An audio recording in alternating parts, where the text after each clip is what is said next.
Hello மக்களே வணக்கம். திமுக கூட்டணிகளே வணக்கம். சார், எவ்வளோ நாளாக திமுக கூட்டணியில் இருக்கீங்க? தாராபுரத்தில் ஒரு பால் ஸ்பில்லிங் மில் இருக்குது, சரிங்களா சார்? தமிழ்நாட்டு பருத்தி பூரா அங்கே போகும். அங்கே பிரித்து கொட்டை தனியாக, பருத்தி பஞ்சு தனியாக போய் அப்புறம் திருப்பி உள்ளே வரும், மிஷினு கம்பெனிக்குள்ளே வரும். அதான் மிஷினில் வேலை செஞ்சு வரும்போது அந்த நூல் கொஞ்சம் கொஞ்சமாக பெருசாக இருக்கும், கொஞ்சம் கொஞ்சமாக சிறுசாகி பல மிஷின் பல ரோலில் சுற்றி வரும், சரிங்களா சார்? அண்ணே திருமாவளவன் அண்ணே, திமுக கூட்டணிகளை கேளுங்க. பல மிஷின் தாராபுரத்துக்கு பக்கத்தில் பால் ஸ்பில்லிங் மில், சரிங்களா சார்? ஒரு ரோலாக சுற்றி வரும். ஒரு ரோலுக்கு போகும்போது ஒரு சைஸ் குறையும்.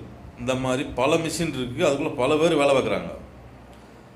கடைசியில் வரும்போது சின்னதாக வரும், அதில் திருப்பி கலர் வர போட்டு அது மாற்றி நூல் பூரா கலர் மாற்றணும்ல, அந்த மாதிரி மாற்றி அது கடைசியில் வருது, ரோல் உருவாகி வெளியேறும்.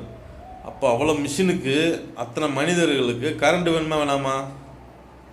தமிழ்நாட்டில் எத்தனை மிஷின் இருக்குது சொல்லுங்கள் சார். நீங்கள் என்ன சார் கூட்டணியிலேருந்து என்ன சார் செஞ்சீங்க?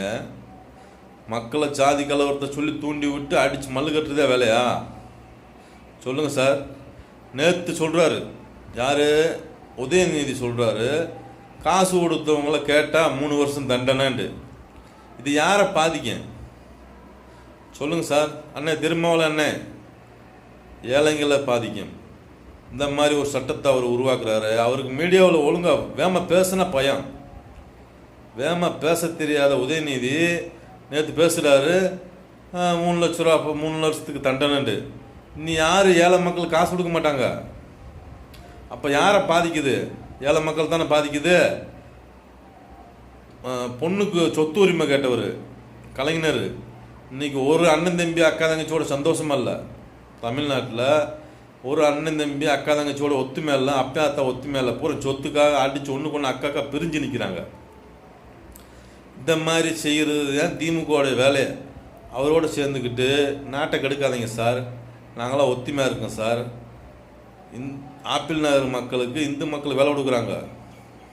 இந்து மக்கள் அழிஞ்சா ஆப்பிள் நகர் மக்கள் அழிஞ்சது மாதிரி இந்த முஸ்லீம் மக்களுக்கு தேவையா? உனக்கும் வாழ்க்கை இருக்குது, வாழ்க்கை பார்க்கணும்ல. முன்னாடி அதேமாரி தொழில் செஞ்சு அந்த கடையை காலி பண்ணிடுறாங்க. பல வகையான கோக்குமாக்கு பண்ணி அந்த கடையை காலி பண்ணி விட்டுறாங்க.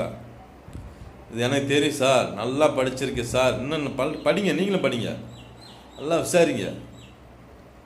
உங்களுக்கு அப்போ தான் புரியும் எவ்வளோ கம்பெனி இருக்குது தமிழ்நாட்டில் கரண்ட் இல்லாமல் போட்டு கொண்டு